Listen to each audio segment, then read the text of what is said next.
Hello friends, welcome to my blog. আমি আবার তোমাদের জন্য নিয়ে এসেছি নতুন আরেকটা ব্লগ। আজ আমি ব্লগটা শুরু করছি সকাল 8টার থেকে। আমরা এখন বেরিয়ে পড়েছি কোথায় বলো তো, বাজারের জন্য। তো দেখতেই পাচ্ছ আমরা এখন বাজারে পৌঁছে গেছি। আর এই সাইডে দেখো দুদিকে কীরকম কত নারকেল নিয়ে বসেছে পুজোর জন্য। এগুলো সারা বছরই বিক্রি করে এখানে। তো চলো আমরা এখন একটু গঙ্গা জল নেব, গঙ্গা জলটা শেষ হয়ে এসেছে। তো গঙ্গা জলটা আমাদের নেওয়া হয়ে গেলে এরপর আমরা চলে এসেছি বাজারে, ঢুকে পড়েছি আমরা বাজারের ভেতরে। তো দেখো এখানে কি সুন্দর টাটকা টাটকা সবজি নিয়ে বসেছে। আমরা যখনই বাজার আসি মেনলি এই আম্মার কাছ থেকেই আমরা বাজার নিই। আমি দেখতেই পাচ্ছ দাঁড়িয়ে আছি, কারণ সব বাজার বাবুই পছন্দ করে। আমার মতন শ্রিয়াও দাঁড়িয়ে আছে। আর এখানে কি বলছে জানো শ্রিয়া?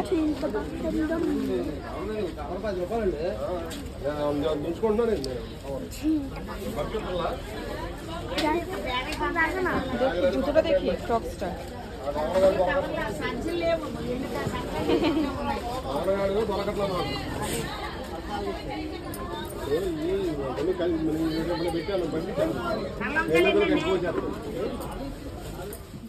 এখানে প্রত্যেকটা বাড়ির সামনে এরকমভাবে চাল কুমড়ো টাঙানো থাকে যাতে নজর না লাগে।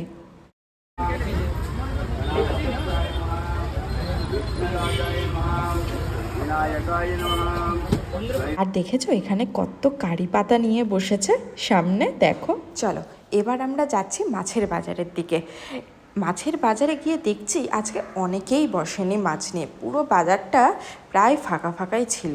না হলে এখানে বাপরে পা রাখা যায় না, তবুও ভালোই ভিড় আছে। আর এখানে জানো তো সব সি ফিশ পাওয়া যায়, কোনো নদীর ফিশ এখানে পাওয়া যায় না। তো দেখতেই পাচ্ছ এখানে সব রুই, কাতলা, চিংড়ি, ইলিশ, সামনে দেখো কাঁকড়া, সব কিছু রাখা আছে। তো আমরা এক এক করে দেখছিলাম।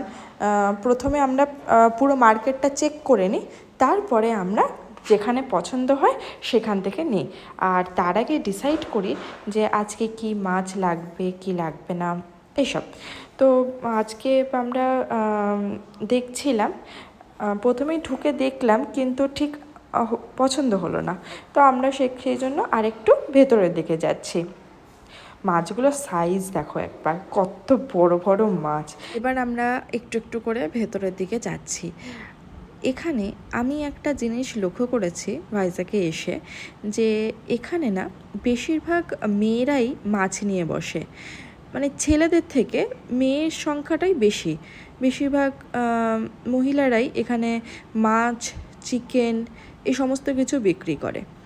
তো আমরা দেখছো একটুখানি ভেতরের দিকে গেলাম, তো এই আমার কাছে আমাদের চিংড়িটা পছন্দ হলো, সে কারণে আমরা নিয়ে নিলাম 1 কেজির মতন চিংড়ি। তো চিংড়িটা এখানে ওজন করছে। এরপর আমরা এই চিংড়িটা নিয়ে চলে যাব একজনের কাছে এই চিংড়ি মাছটা বাছাতে। এখানে জানো তো একটা সুবিধা আছে, এখানে না চিংড়ি মাছটা বেছেও দেয়।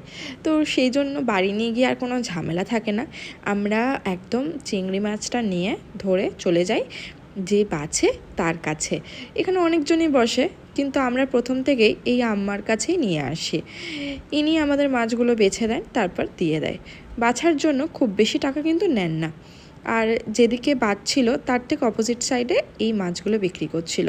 জানি না এই মাছগুলো কী নাম, কিন্তু মাছের বাজারে এলে না আমার প্রচণ্ড গন্ধ লাগে।